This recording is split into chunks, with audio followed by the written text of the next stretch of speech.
దర్శి పట్టణంలో గత 31 సంవత్సరాలుగా నమ్మకం మరియు నాణ్యతతో నడపడుతున్న సంస్థ దేవతి వారి jewellery showroom Amrutha Sai gold house and pawn brokers. తక్కువ వడ్డీ రేట్లకే తాకట్టు వ్యాపారం. మా షాప్ నందు 2 పేటల తాడు, సాదా గాజులు, డబుల్ లైన్ గాజులపై 365 రోజులు ఆఫర్ కలవు. ఇంకా ఎందుకు ఆలస్యం? విచ్చేయండి దేవతి వారి జ్యువెలరీ షోరూమ్, గడియార స్తంభం దగ్గర, జేకే హోటల్ ప్రక్కన, కురిచేడు రోడ్, దర్శి. ప్రొప్రైటర్ దేవతి రామారావు. 9440524410. ప్రేక్షకులకు నమస్కారం.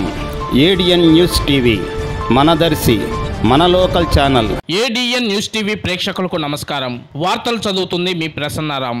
కురిచేడు గ్రామ పొలాలలో మహిళను హత్య చేసిన నిందితుడు అరెస్ట్. కోర్టుకు హాజరుపరిచిన పోలీసులు, రిమాండ్ విధించిన న్యాయమూర్తి. వివరాల్లోకి వెళ్తే, ప్రకాశం జిల్లా దర్శి నియోజకవర్గం మండల కేంద్రమైన కుర్చేడు పొలాలలో మహిళను హత్య చేసిన నిందితుడు మాణిక్యాల ఏడుకొండలను అరెస్టు చేసి కోర్టులో హాజరుపరిచినట్లు త్రిపురాంతకం సిఐ జి హసాన్ తెలిపారు. కుర్చేడు పోలీస్ స్టేషన్ లో ఏర్పాటు చేసిన మీడియా సమావేశంలో ఎస్ఐ ఎం శివతో కలిసి వివరాలు వెల్లడించారు. గత ఆదివారం దర్శి రోడ్లోని పొలాలలో అన్యబోయిన వెంకటలక్ష్మిని బండరాయితో హత్య చేసిన ఘటన తెలిసిందే. మృతురాలు వెంకటలక్ష్మిది దర్శి ఎన్ఎస్పి కాలనీ కాగా, నిందితుడు ఏడుకొండలది దర్శి మండలంలోని రాజంపల్లి గ్రామం. ఏడుకొండలు పొదిలి ఆర్టీసీ డిపోలో డ్రైవర్ గా పనిచేస్తున్నాడు. వీరిద్దరూ గత 20 ఏళ్లుగా సహజీవనం చేస్తున్నారు. ఇటీవల ఏడుకొండలతో అనుకూలంగా ఉండకుండా దూరంగా ఉండటంతో అనుమానం పెంచుకున్న ఏడుకొండలు వెంకటలక్ష్మిని నమ్మకంగా కుర్చేడు పొలాలకు తీసుకువచ్చి బండరాయితో తలపై మోది హత్య చేశాడు. నిందితుడు మంగళవారం దర్శి మండలం వెంకటాచలంపల్లి గ్రామం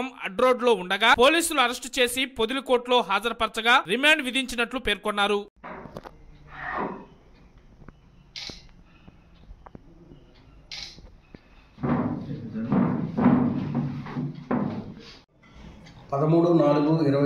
తేదీన కురిచేడు పొలాల్లో చంపబడినటువంటి ఒక మహిళ కేసులో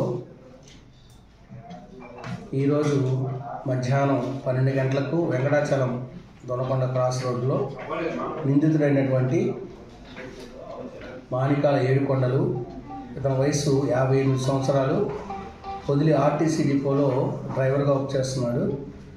అతన్ని అరెస్ట్ చేయడం జరిగింది. మెయిన్గా ఈ కేసులో ఆమెతో గత కొంతకాలంగా అతను సహజీవనం చేస్తున్నాడు. ఆ క్రమంలో ఆమె వేరే వాళ్ళతో సహజీవనం చేస్తుందన్నటువంటి అనుమానంతో ఆమెని పొలాల్లోకి తీసుకువెళ్ళి బండరాయితో తల మీద కొట్టి చంపడం జరిగింది. ఈరోజు అరెస్ట్ చేసి నిందితుడిని కోర్టులో హాజరుపరుస్తున్నాం.